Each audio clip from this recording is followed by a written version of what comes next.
Whew, all right. Good morning, everybody. How's everyone doing out there in Astroland today? Welcome to your week in space. I am your host with the most, uh, Dr. Blind Stallion Space Wizard, or Joan Emerson Bell, depending on what platform you're catching this on. It's good to see everybody out there. It's good to be back in my own space doing this report from my secret underground wizard lair. And yeah, we're going to be talking mostly. Hi, Lily. Good morning. Today, we're going to be talking mostly about the Taurus new moon, which will be coming up, I believe, on Tuesday, May the 7th, and this new moon will be happening in Taurus at 18 degrees and 2 arc minutes of the fixed Earth sign of the Bull. We've got some other stuff leading up to that. We've got some stuff kind of moving away from that, but that is the kind of like meat of the week, the crux of the situation, if you will. So we'll be unpacking that and yeah, maybe answering some of your questions. Yeah, so happy Moon Day, everybody.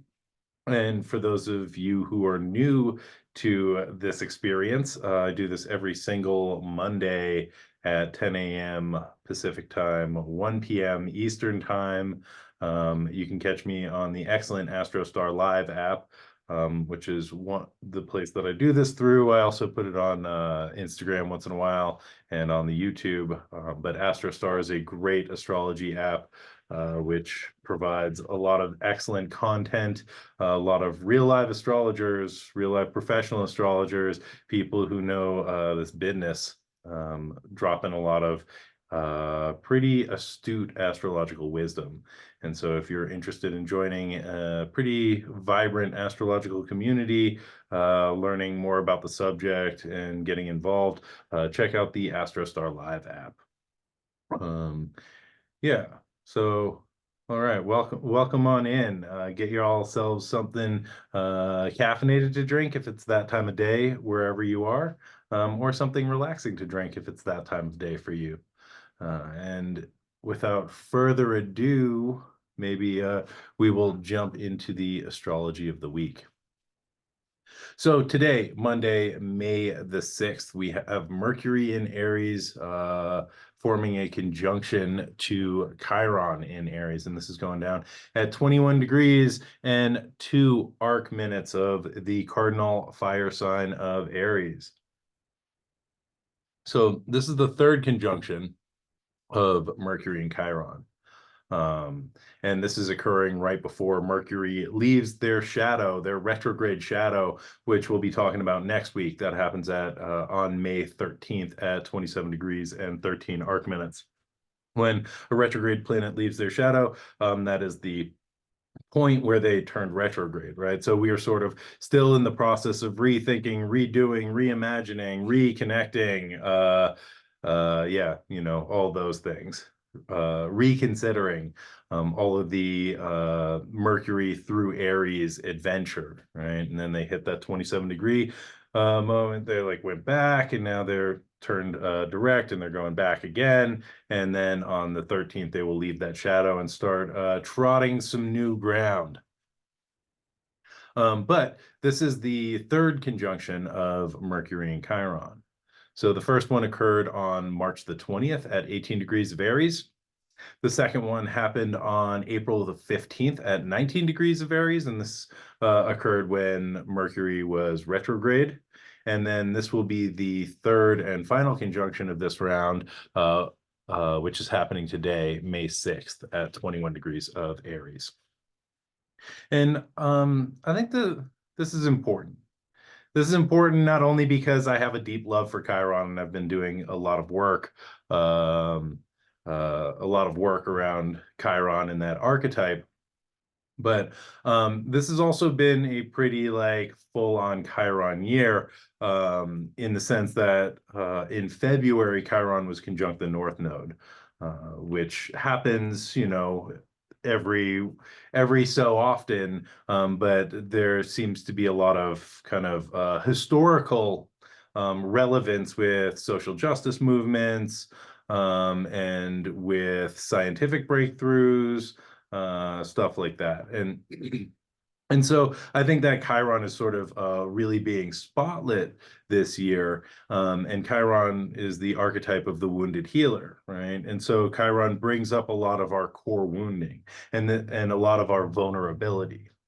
And Mercury as the planet of information, also communication, also the intellect, is helping us to kind of cognitively process these deeper, visceral, emotional, reactive feelings that we might be experienced as Chiron becomes activated throughout this year.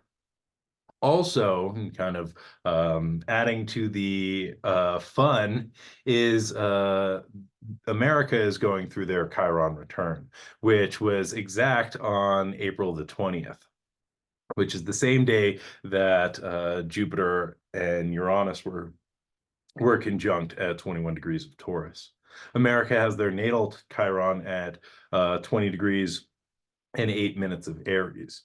And so Chiron sort of transiting that area of America's natal chart all year.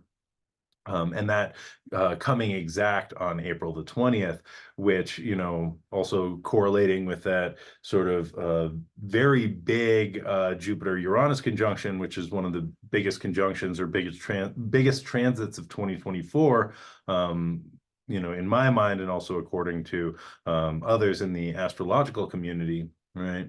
And this also, happening at the same time that Chiron making their return to the US Chiron in the chart, which, activates these sort of core wounded feelings, right? Activates vulnerability. And, alongside of this, we have the Columbia protest, which started April the 17th, so just 3 days before. Coincidence?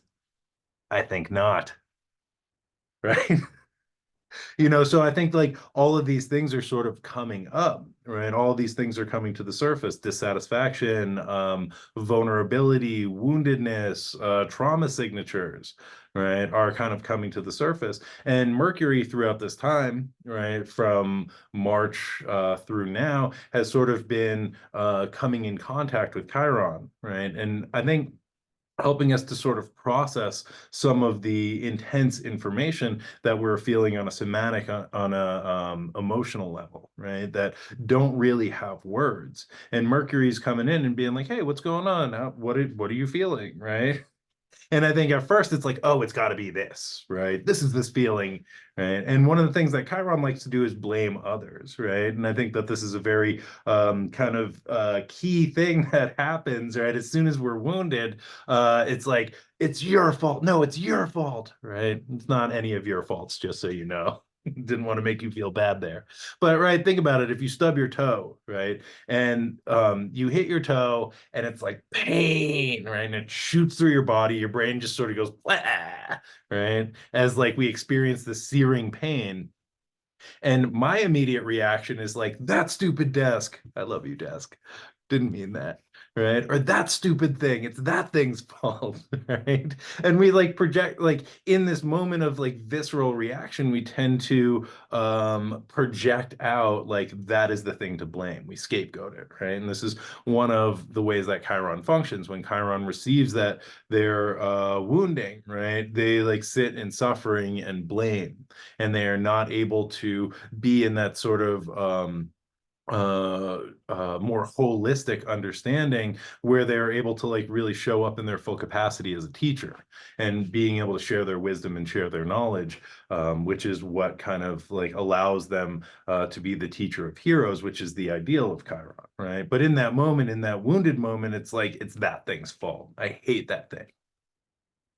And so then ideally, right, that sort of subsides and we get a little space, we get a step back, we get the opportunity to be like, take a deep breath, right, and kind of unpack the situation, be like, oh, I should be more careful now, right? Maybe I should move this object that I keep stubbing my toe on. What is my part in this?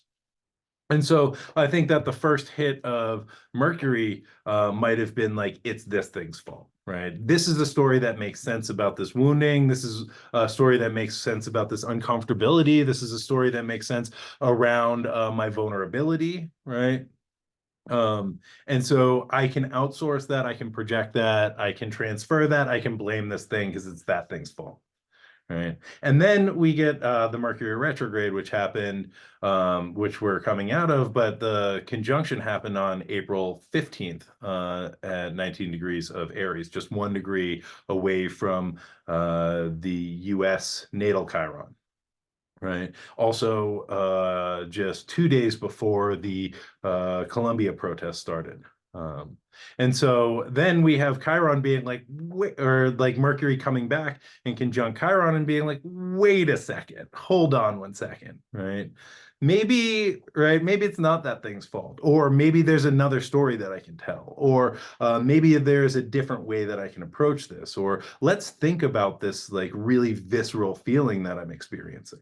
And maybe if we think about this in the kind of larger context of the student protests, we can think about, the kind of like feeling of upset, disappointment, powerlessness, right, that is experienced by people due to the events in Palestine, right? And that's maybe like during March. During April, people are like, wait a second, what can I do about this? Where's my role?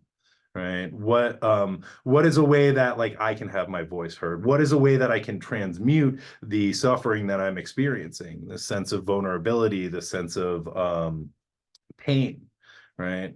And then we have the Jupiter-Uranus conjunction, and we have these student protests, which are mirroring the protests in 1968, which, by the by, is another time that we had Jupiter conjunct Uranus, and 1969 is another time that we had Chiron conjunct the North Node. So, like, it's all sort of, there are some rhymes and echoes that are moving through history. Right. And we have student protests beginning a couple days later as people are like, wait a second, like maybe I have a voice, right? Let me rethink what my voice is in this feeling of pain and suffering and vulnerability. And now we have the third conjunction, which is occurring today, May the 6th. Right. And so there's been like the initial like, ow, that sucks. And then let me like rethink that. Now it's like, okay, what do I do now? Right. Moving forward, Mercury is also moving forward into new territory, which again will occur next week. After May the 13th, as Mercury moves past that 27-degree mark. And so, we have the opportunity to have a new understanding of the kind of visceral emotional feelings, the feelings of pain, the feelings of powerlessness, the feelings of woundedness, right? And ideally, Chiron is a teacher, right? Chiron is taking their experience of transmuting their core wounding and passing that on to the heroes, right? Whatever that means, because Chiron is the teacher of heroes. And so we have this opportunity, Mercury, which is the planet of communication, right, to having done this process of inner work from March up until now, right? Being like, what did I get out of this? Like, how do I feel in my body? What am I understanding intellectually about my process of, suffering, of healing, of wounding, right? What do I have to share with? What do I have to teach other people, right?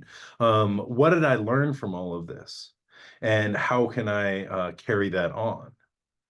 And I think that is maybe that core relationship between Mercury and Chiron, right? Mercury, again, can also be the student, right? Mercury can be very curious, right? And I think that this is a great opportunity for curiosity to come in about our own process, right? About what we're holding, about the visceral feelings that we may be experiencing due to either our own personal experience or our own witnessing of what's happening in the greater context.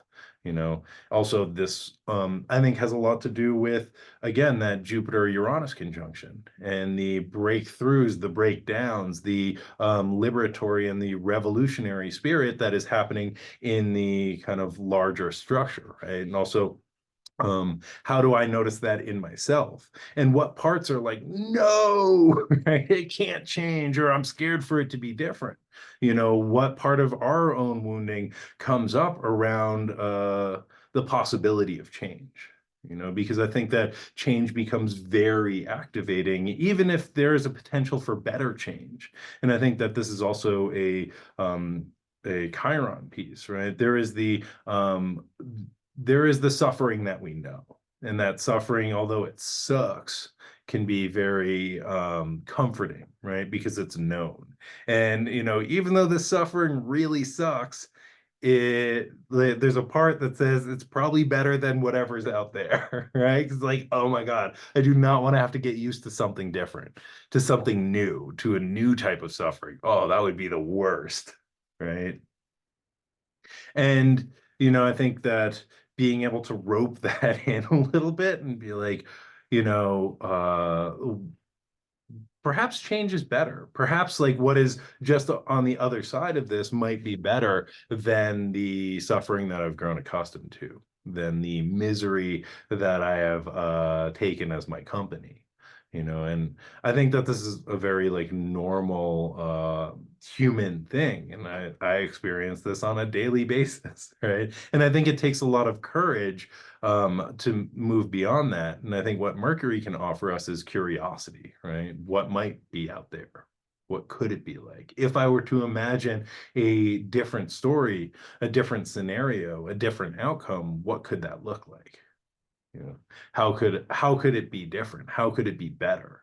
And I think that this is just part of the way that we're wired, is being like, I know what this is. This feels okay, even though it sucks. And I think Mercury can bring in some curiosity. Mercury also functions as the psychopomp, moving from the intellectual to the emotional to the physical or somatic.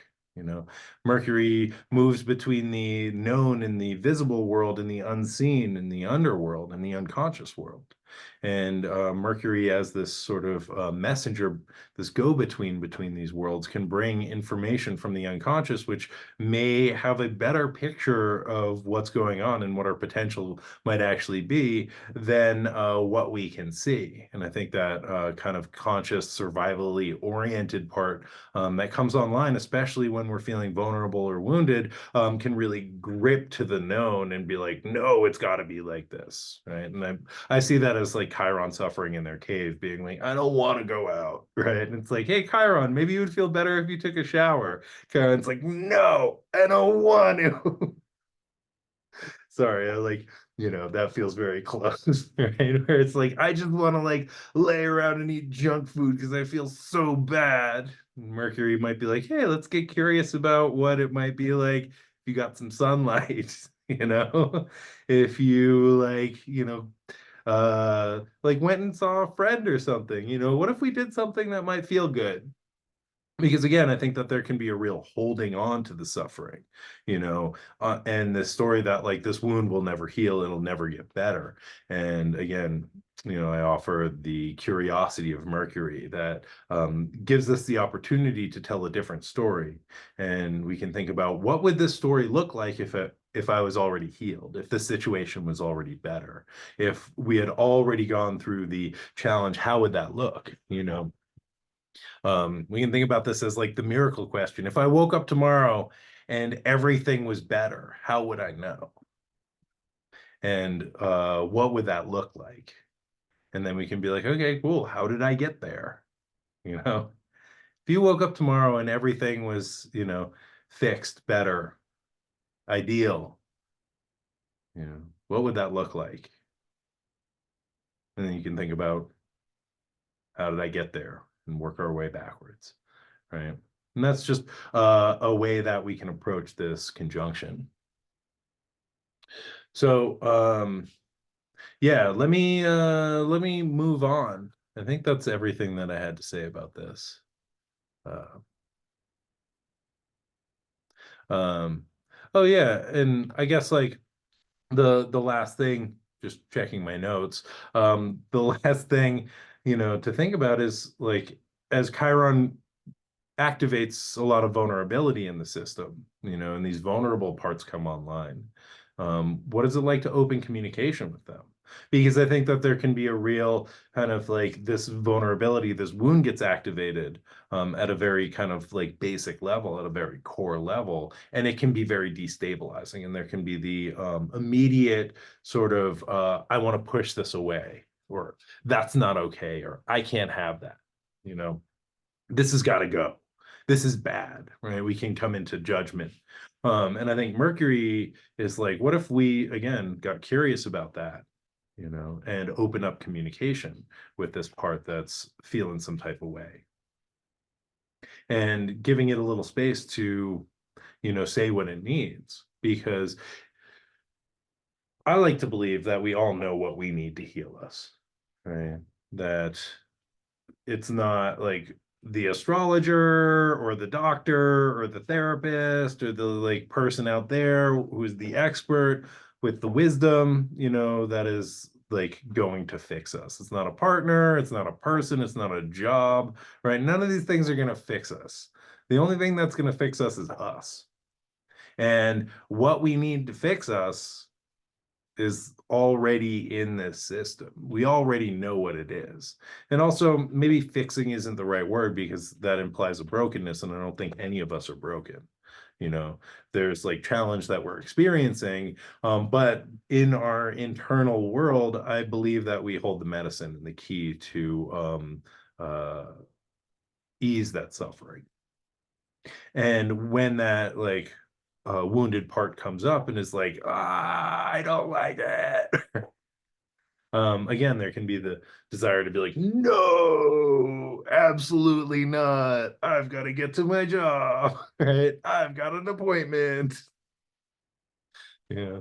Um, and what is it like to open up communication with that part that's like, hey, actually, like me, I just am really hungry right now, or I have this memory and it's making me sort of feel some type of way. And what is it like to open up this space that we can be in communication with those parts of ourselves that are feeling activated and also know what we need to be able to reorient and to heal in some ways. And so, yeah, that's something to think about today. How do we open communication with that part of ourself that holds that suffering and also holds the wisdom? Because again, that is the key of Chiron, is that it is as we move through our kind of wounds and our suffering, like it provides the key not just for our healing, but for to support other people. So also today, Monday, May the 6th, we have the sun in the fixed earth sign of Taurus. Oh, sorry, yeah. Sun in the fixed earth sign of Taurus coming in to form a sextile with Saturn in the mutable water sign of Pisces. And this is happening at 17 degrees and 10 arc minutes. And this is going to be really active in Tuesday's new moon. So we can talk about it in the context of the new moon as well. And also this Mercury conjunct Chiron is also going to be pretty exact during this, during Tuesday's new moon. So, all of this is sort of happening all at once and being emphasized by Tuesday's lunation, right? And so a sextile is a supportive aspect. It is thought of as like the weakest of the aspects, but it is a benefic aspect. And I think about it as a aspect of communication. It happens between elements, right? The receptive elements. So it's you get it between earth and water, or you get it between the active elements of air and fire. This one, we're getting a receptive sextile between fixed earth and mutable water. Right. And so there is this sort of like vibe that is shared between these two elements, a kind of receptive vibe, right? A maybe internal or slower moving vibe that is shared between these elements, And so we get this kind of communication between the sun and Saturn, which can be really beneficial. The sun is the ego identity, the sense of self. It is, we can think about this as kind of the I, right? The sense of self that radiates into the world, the thing that is like I am on this, I have this idea, right? I've got to do this thing. And Saturn, which is the planet of discipline, dedication, responsibility, is like, okay, how are you going to do that? Right? What are you going to do to make that happen? And this can be really helpful because we are getting the kind of practical support, and Saturn in the watery sign of Pisces also, I think, has a lot of if you want to make this dream a reality, what are you going to do about that? So it's taking that kind of bigger idealized vision and bringing it in a very practical Saturnian framework, which I think can be very helpful for the sun in the earth sign of Taurus, which is again like practicality, right? Physical reality, making things that are lasting, right? Which is both Taurian and Saturnian. And so I think that this gives us a real opportunity to consider the path that we're on, what we want to do, how we want to do it, and taking the steps to make the dream a reality, to make our vision a reality, and to really like align ourselves with like, what am I doing? What do I want to do? How am I going to make this work? And I think that this can be really beneficial because Saturn in a supportive aspect helps us to do things over the long term. Saturn is about delayed gratification, which not so much fun, right? But can be very helpful. And the work that I've done with Saturn has, I've thought about it very much as like building things for long-term goals, right? Where maybe there is like some challenge, some difficulty, some suffering, some annoyance, some frustration, some like the feeling of like I've worked harder than this. And then there's the payoff where you're like, oh, this is like I've got some stability here. Like this thing is happening. And we can think about this as like weaving, right? Like weaving multiple threads into a thing to make something strong, right? To make something resilient. And I think Saturn sextile the sun here, resilience is a really good word to describe this because I think that it helps that kind of solar vision to have that support. And I think resilience is talked a lot about as being like an individual thing, right? And I don't think that's the case. I think that resilience is more of a community thing, right? And I don't mean just our community of people, but our community of support. And I think that comes from the natural world, and Taurus teaches us. That comes from the animal world, and I think Taurus teaches us that, right? And this comes from all of the things that help to support us as we go through this world, as we experience challenge, difficulty, pushback, right? Which are all kind of Saturnian things. And Saturn, we can think about this Saturn sextile or beneficial Saturn aspect as being like kind of like pushing on us, right? Being like, all right, and not not like a square or an opposition, which can be really challenging and demoralizing, but it's sort of like a little push and being like, okay, how do you respond to that? Right? What are the things that we are able to gather around us to kind of keep us steady? What are the things that we can turn to support us in the uh, visions or values that we have? Because the sun in Taurus is very much, I think, about values and resource. So what are the resources that we gather around us to like help make the dream a reality? What are the values that we are orienting towards, right? And how are we kind of in connection with those? And how can those sort of support us on our bigger, longer term journey, right?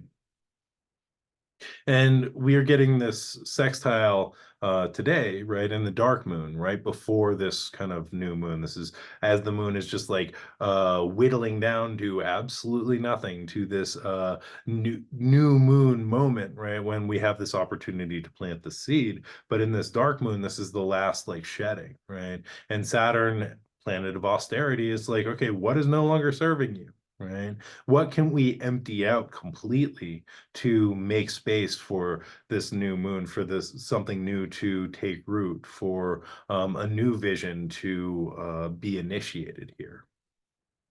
Right. And I think that there's like maybe an opportunity for some culling, right? And Saturn is like hard reality, hard truths. It's like, yo, you're not using that, you haven't used that, get rid of it, right? This is not actually like something that is in alignment for you, like let it go, right? And so I think that there's this opportunity for like some to get real with some shit right now, you know, to get real with what our values are, what our resources are, and how we would like to kind of what is the seed that we want to plant for this next cycle? Because I think this new moon has a lot of power to it. There's not a lot going on other than this sextile to Saturn. But this new moon, which and maybe this is a great time to lean into it, occurring Tuesday, May the 7th at 18 degrees and 2 minutes of fixed Taurus. And this is just a couple degrees away from where the Jupiter-Uranus conjunction occurred on April the 20th. And so we have Uranus, outer planet, right? Outer planets have a lot to do with, you know, the forces of the world, right? Society, culture, things that are happening on a global scale. Jupiter, you know, close, but like still kind of out there, right? And also thought about as a social planet, right? So this is sort of the communities that we're in, the values that we're getting on a community level, right? And that relationship, the kind of world and social. And then we get this new moon in Taurus where we're having the sun, kind of our you know, idealized sense of self, our identity, and the moon, our kind of unconscious or emotional or somatic reality, coming in conjunction, like kind of picking up the pieces that were maybe like exploded out by this Jupiter Uranus conjunction. And it's like, okay, what does this feel like for me? What does this mean to me? You know, oh yeah, the keys to Rebecca says the sickle of Saturn. Yeah, like the sickle of Saturn, coming back to the opportunity to like kind of cull some things, right? To cut away what is no longer really serving us as we move into this moment where we're like, how does that Jupiter-Uranus conjunction relate to me, to my body? What does it feel like? You know, and I think Jupiter and Uranus also can be very heady. If we want to like bring it to the mythology for a moment, right? Um, Jupiter Jupiter lives on like the top of Mount Olympus, right? And like kind of observes the scene and is like, oh, I like that. I'm gonna go down there and like, you know, grab that and take it back up here. Right. And so Jupiter can be like disassociated, detached, observant, it can be extractive, right? Oranos, the sky god, right, was here in the very beginning and like all wrapped up in Gaia, the earth, right, until Oranos is castrated by Saturn and then he evacuates, right? And it's like out. And I kind of don't blame him, right? That is a traumatic moment. And so Oranos goes from like being like all up in the earth's business to very separated, very detached, very observant, you know. And so we can think about the relationship of Jupiter and Uranus as maybe like being intellectual, as being detached, as being dissociated, right? And I think a lot of the ways that it's been playing out, at least immediately, and this is just the like, you know, first week or so, and this is something that's going to unfold over the next 14 years. So, you know, it's hard to be like, it is this, right? But the way that it's been unfolding thus far looks like to me, and this is just my opinion, is the student protests, And Jupiter is higher education and educational institutions. And Uranus is the planet of revolution, breakdown, liberation. So we were seeing student protests, right? And also, if for the people who are involved in that, they're involved in that and they're like experiencing that in the felt sense. But for a lot of the country, they're witnessing this through social media, through mediation, through newspapers, right? Through articles, through intellectual processes, right? Which may have physical effect, but is also detached, right? Is Uranian through technology, is Jupiterian through, reading like the synopsis of the thing, right? And so I think what we are being offered with this Taurus new moon is the opportunity to come into a sense of embodiment, right? To come into a felt sense of what does this Jupiter Uranus mean to me, right? Not just the intellect of what I'm reading about, not only in the newspaper, but with like astrologers that I follow, right? Because a lot of people talk a lot of shit about like what's going on, and that is like non-judgmentally, right? But there's a lot of information if you are up either on the news or on astrology, and I am try to stay up on both. And I'm sort of like, whoa, that's a lot of people saying a lot of things, a lot of people with a lot of opinions, and myself included. That's what I'm doing here, right? But it's also like, okay, what does it actually mean to me? What does it feel like in my body? How do I reconnect with my body as a resource, as the sort of antenna that this information is processing through, right? How do I connect in with my value system, my felt sense? How do I come into the sensual and really like integrate the information, right? And the kind of experience of out there? How do I take that in here? And what does it actually mean to me? And I think this gets a little complicated because Venus, the planet of relationship, love, beauty, etc., right?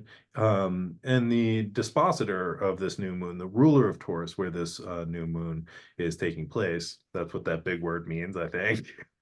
Right? Jupiter, I mean, sorry, Venus, the ruler of Taurus, is just gone under the beams, right? Which means that they are within 15 degrees of the sun, coming in to form a conjunction, and they are moving from morning star to evening star in the near future. But they are we have lost sight of them in the sky because they are too close to the sun. And traditional astrology was sort of like, oh, not bad, right? Not good. Um, like when a planet is combust, right? So it loses some of its agency, it loses some of its autonomy. And I don't think that this is like bad, but it's an interesting thing to think about. And if we think about Taurus and values, if we think about Venus and values, and we think about like that sense of values coming too close to the sun and the light of the sun overshadowing it, right, washing it out, there may be some difficulty in orienting to what are my values. What is important to me? What are my resources? What is the thing that I love, right? It can be maybe washed out by or drowned out by larger voices, right? By social media or social movements or friends or partners or, community, people that we are around, right? And so it may be a little disorienting, and it might just take a little extra work to connect in with what is valuable to me. What is my value system? Right? Because when there's so much information and we're just being kind of like tumbled in it, we can lose sight of like, how do I process and digest all of this, and what does it mean to me? And I think what we are getting an opportunity to do in this new moon is to really connect in with the felt sense, in the kind of the embodied sense of like what is meaningful, what is valuable to me, and what is the seed that I want to plant here that is in alignment with my value system, you know. Just coming back to the mythology for a second, and maybe I'll just sort of like bounce around in all of this.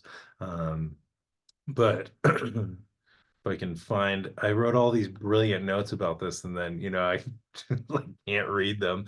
But coming back to the mythology of Oranos, of Jupiter, of Saturn, right? And Saturn again sextile this new moon pretty closely, so there's like definitely the Saturnian influence, what is it like, what are you gonna do? Prove it influence. But if we think about this picking up the what has been left from that Jupiter-Uranus conjunction, right?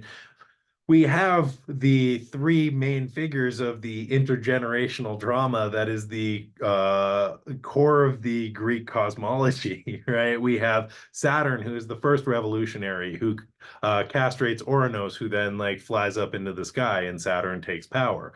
As Oranos is leaving, he's like, "You little bastard! Someday your kids are gonna do this to you," and Saturn goes, "Oh." Right? And then Saturn eats his children, right, to prevent them from inflicting the same harm on him that he did on his father, to prevent them from overthrowing and taking over, right? And if we think about the echo of 1968 to now, right, and the baby boomers who were engaged in student protests around the Vietnam War, and now coming back around to another time that Jupiter and Uranus form a conjunction, right, and the younger generation of student protesters who are protesting the Israel-Palestine war, right, and the bombing of Gaza, and the investment of university funds and of the US in Israel and the sort of war crimes that they are committing. And then we have the kind of Saturnian response to that, which is calling out the police, calling out stormtroopers to suppress the revolt, right? And the way that sort of power comes into power, right? Saturn goes from the first revolutionary into the consolidated power that eats his children, right? That devours the children so they can't overthrow him. And then we have Jupiter, who comes along and overthrows Saturn, right? And takes power, and also like consolidates power in his own way, right? And so we have this sort of like multi-generational revolution and then consolidation of power. And maybe this is how the world works, right? And I'm not talking about this necessarily in social revolution and social movements, but this is also like the regeneration of everything. This is the moon coming to fullness and then whittling itself away to a new moon, right? This is things expanding and contracting. This is the relationship of Jupiter and Saturn in the end, right? The expansion and the contraction, like something new being born, gaining a foothold, consolidating power, and then dissipating, right? And something new taking its place. And I don't know, I just think it's interesting as we move into this kind of new moon moment where we are able to ideally come into our own relationship with this cycle of power, right? With this cycle of upheaval, consolidation, and revolution again, right? And how this plays out in the external world, and also how this plays out in our internal systems, and again, not to allow our internal experience to be overshadowed, to be washed out by what's happening out there. How to be in right relationship with it, how to be in the kind of felt sense for ourselves, right? And I think it's really challenging because when force when the forces are so strong in the external world that like we begin looking at it and it just like immediately activates us, and we feel that dysregulation in our nervous system, it can be really hard to come back down into our body and to be present, and I think that this is the Jupiter Uranus disassociation into like bigger picture, like I have to do something, which if you have to do something, I support that. Right. And I think that we all get to show up in the ways that we can to do what feels right, but that needs to be aligned with our value system. And if we are evacuated from our, sense organ of the body, right, of the resource of the body, how do we know what our actual values are? And I think this is Venus being under the beams of the sun, right? We might lose sense of our values because we are so disassociated, because we are so activated, because we get whipped into that Uranian frenzy, right? And so, I think that this is an opportunity to like really come back down into the body, right?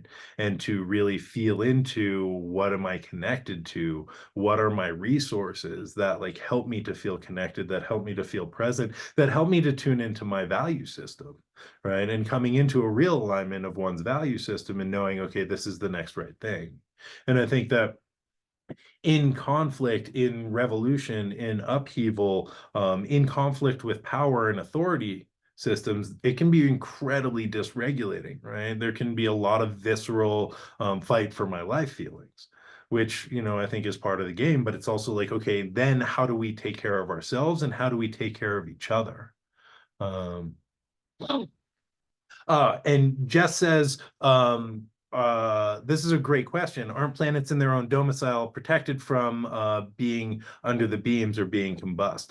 Yes, a planet in its chariot, right, in its domicile is protected from that, right? And they have dignity there. But, I think that looking at somebody's birth chart, I would be like, okay, yes, like it's under the beams, but it's in domicile, so there is like strength and power there. And the reason that I'm bringing all this up, and again, I think this is a great question, is that I think that there is the danger of losing our value system in the face of like a bigger, a larger system that is maybe like um, has a gravitational pull, right? And so I think what's important is to remember, like, to stay in our lane or to stay in our chariot or to stay oriented to what our values and resources are, and not being pulled away from that. Right. Or if we are, to like come back and to be like, how does this align with what my values are here? Right. And so that yeah, we don't get washed out, so that our ideas don't get washed out, so that our values don't get washed out. And I think being in relation of the self to the whole is really important here.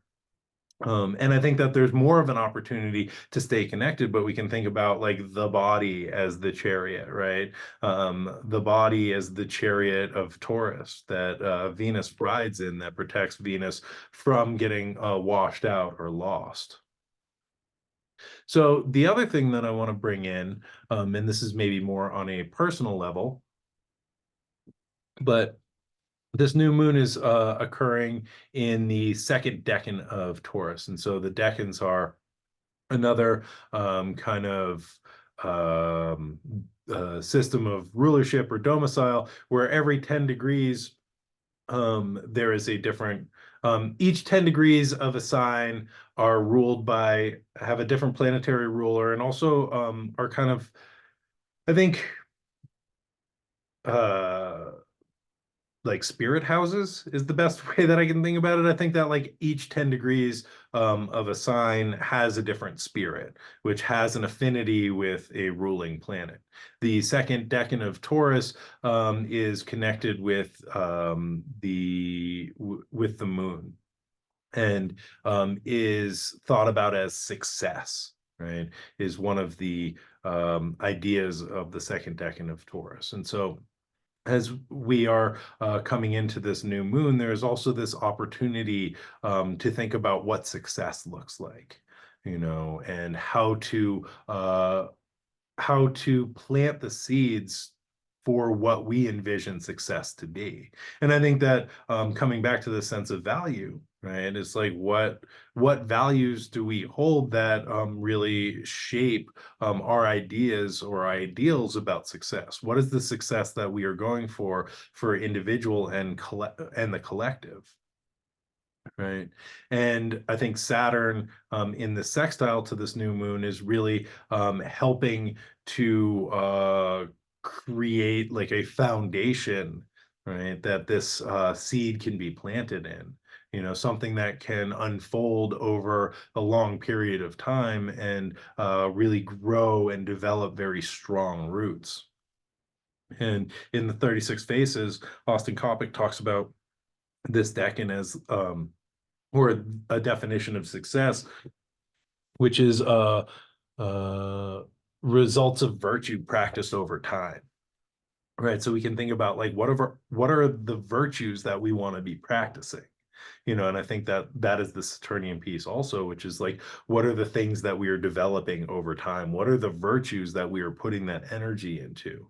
You know, and um yeah, this decan is associated with the six of coins in the Rider-Waite-Smith, and I forgot to pull it out, but maybe let me do that while we're talking. Because I think that this offers an interesting perspective, but to describe it, it's a maybe like merchant or noble person who is standing there giving charity to people who are asking for alms, right? Two beggars, and they're giving alms to one of the beggars, and the other one is presumably going without. And so, I think one of the things that brings up is like, where are we putting our energy, right? What is the virtue that we are trying to practice over time?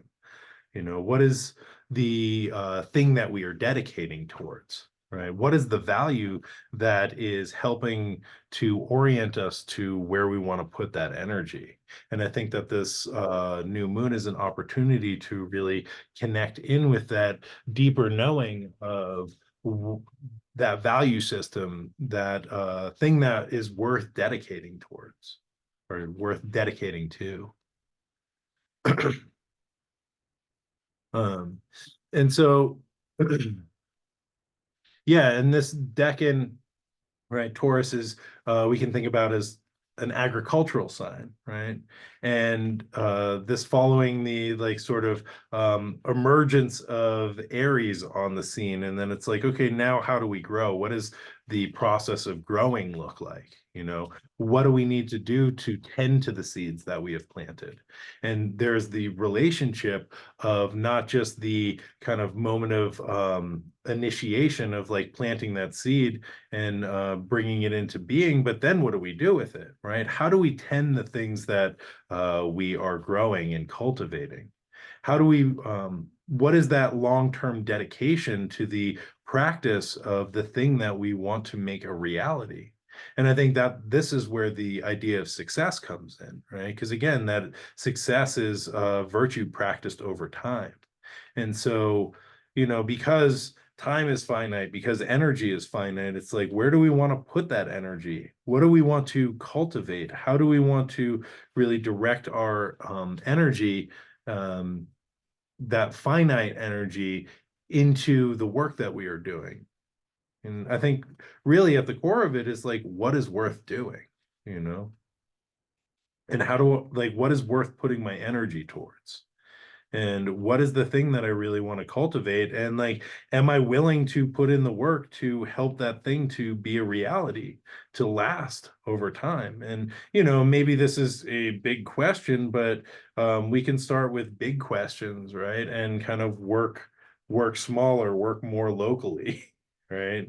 And, notice, okay, this is for the next 28 days, right? Or until the full moon, but this also might be the initiation of a longer cycle, where we are understanding, for ourselves and in our own felt sense, what the kind of revolution of the Jupiter-Uranus conjunction means to us, means to me, means to you.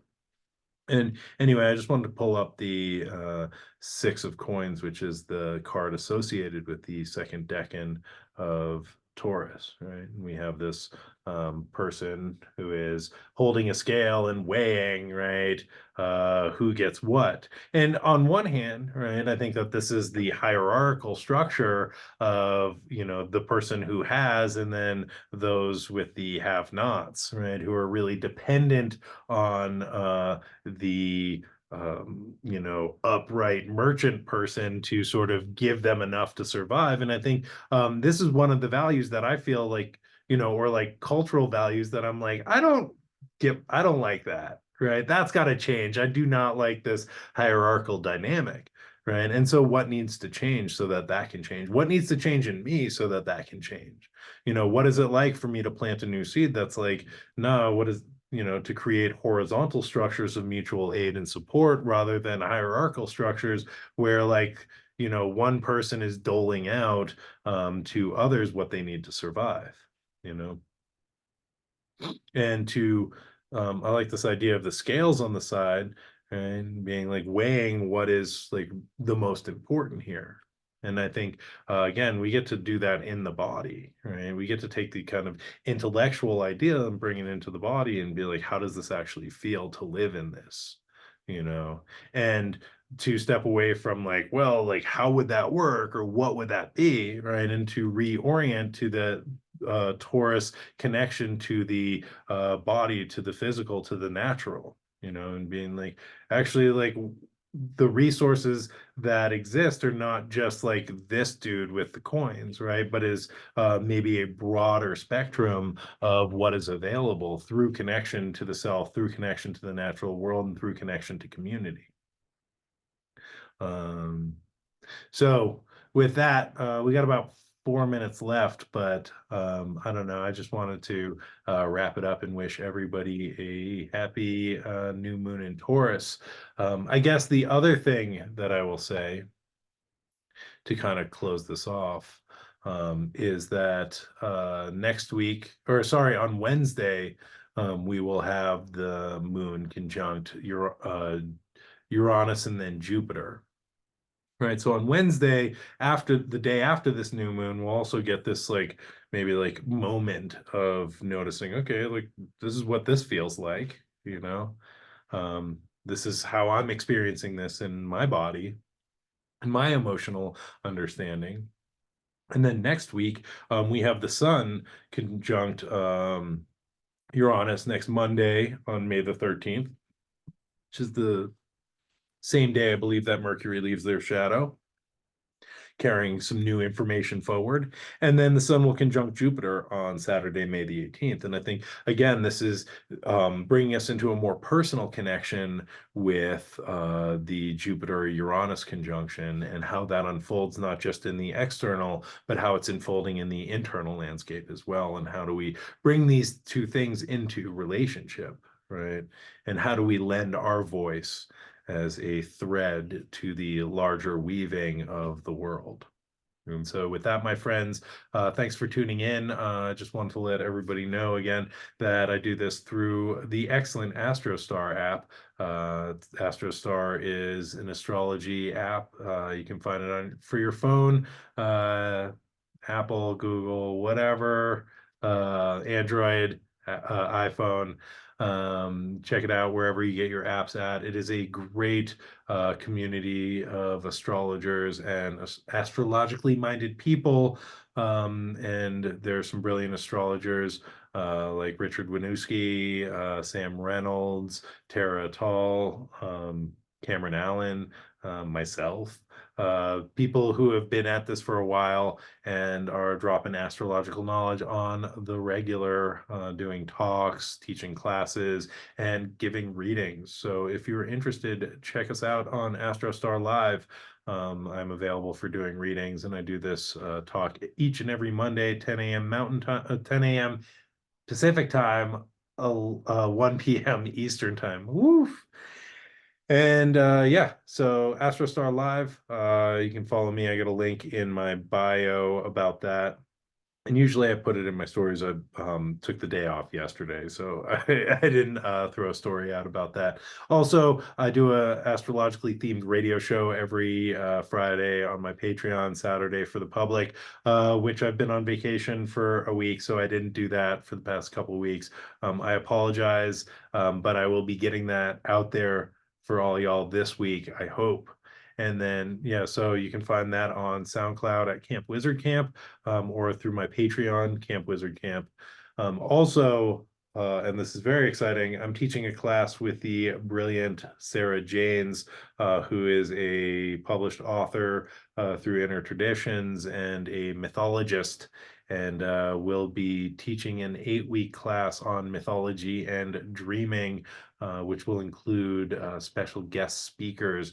But we're going to talk about archetypes from mythology and how they relate to our individual experience, how they show up in dreams. We'll be working on dream incubation and dream seeding. The first class will be kicking off this coming Sunday, May the 12th, and the very brilliant and talented Marlena Seven Bremner will be our guest speaker for that class, talking about creation and the creative process.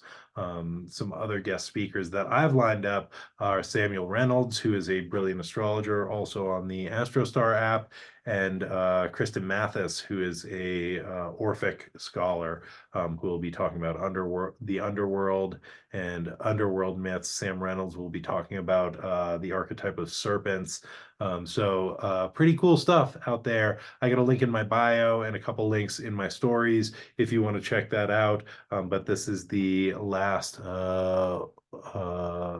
week to sign up. And Sarah, it's called this class is a dream and myth, and I'm teaching it with Sarah Janes. If you're interested, DM me on Astrostar or on Instagram, and I can point you to where to check it out and where to sign up.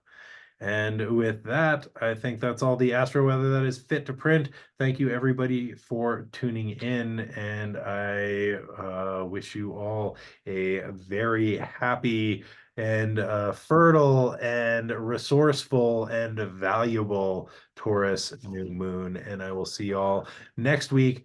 Same wizard time, same wizard channel. Until then, be well, my friends. Bye now.